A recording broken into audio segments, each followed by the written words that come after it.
संभाव्य मान्सून लक्षात घेता जिल्हाधिकारी डॉक्टर राजा दयानिधी आणि महापालिका आयुक्त तथा प्रशासक शुभम गुप्ता यांच्या उपस्थितीत सांगलीच्या कृष्णा नदीमध्ये महापालिका आपत्ती निवारण कक्ष आणि जिल्हा आपत्ती निवारण विभागाकडून आपत्ती नियोजन आणि बचाव तयारीची प्रात्यक्षिके घेण्यात आली। संभाव्य मान्सून आणि अतिरिक्त पावसाची शक्यता यामुळे पुराची परिस्थिती उद्भवल्यास त्यावर मात करण्यासाठी आणि जीवितहानी टाळण्यासाठी जिल्हा आणि महापालिका प्रशासनाकडून तयारीला वेग आला आहे।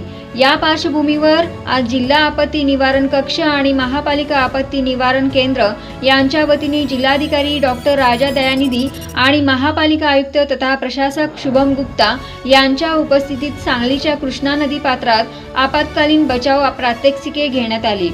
यावेळी जिल्हाधिकारी व आयुक्त महोदय यांनी नदीपात्रात बोटीतून फेरफटका मारत नदीपात्र तसेच परिसराची पाहणी केली।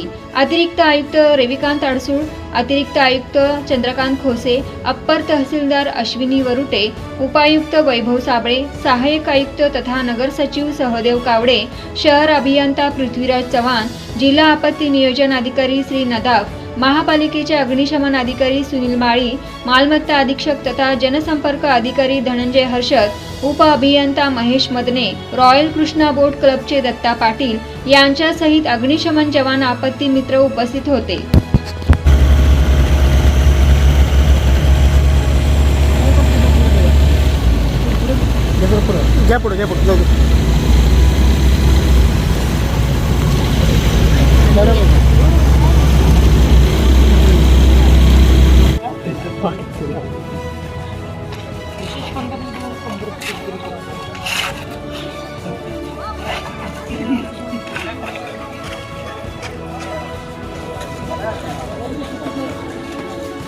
पावसाळ्यामध्ये पूर संभाव्य परिस्थितीच्या अनुषंगाने आज महानगरपालिकाच्या वतीने आज आपण पूर परिस्थितीची संभाव्य पूर परिस्थितीच्या अनुषंगाने कृष्णा नदी काठीची पण पाहणी करण्यात आलेली आहे।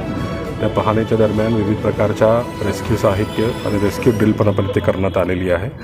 तर मी याद्वारे आपत्ती व्यवस्थापन जिल्हाधिकारी कार्यालयामधनं आणि डिझास्टर मॅनेजमेंट अथॉरिटीतून एवढंच सांगू इच्छितो की सर्व सुसज्ज आहे आणि सर्व प्रकारची बचाव साहित्य ट्रेनिंगचं सहित आपण सगळीकडे झालेली आहे। सो देअरफॉर एखादा पूर परिस्थिती आली तर इफेक्टिवली आपण त्यांना सामना करणार आहे आणि त्याच्यामध्ये हे करत असताना आपल्या शासकीय यंत्रणाला मोठा सहभाग म्हणजे इतर शासकीय यंत्रणा व्यतिरिक्त इतर यंत्रणा असतात, जसं NGOs असतील आणि स्थानिकची सेवाभावी संस्था असतील आणि त्याचबरोबर आपल्याकडे लोकप्रतिनिधी पण असतात। तर माझ्या सर्वांच्याकडनं असंच विनंती आहे, सर्वांनी एकजुटीने आपण काम करूया आणि सर्व टीमवर्क करून जर पूर परिस्थिती आली तर इफेक्टिवली सांगलीला कुठलाही प्रॉब्लेम येणार नाही, त्यासाठी आम्ही सर्व यंत्रणा केलेली आहे। यूट्यूबवर सर्च करा तिसरा डोळा चॅनलला सबस्क्राईब करा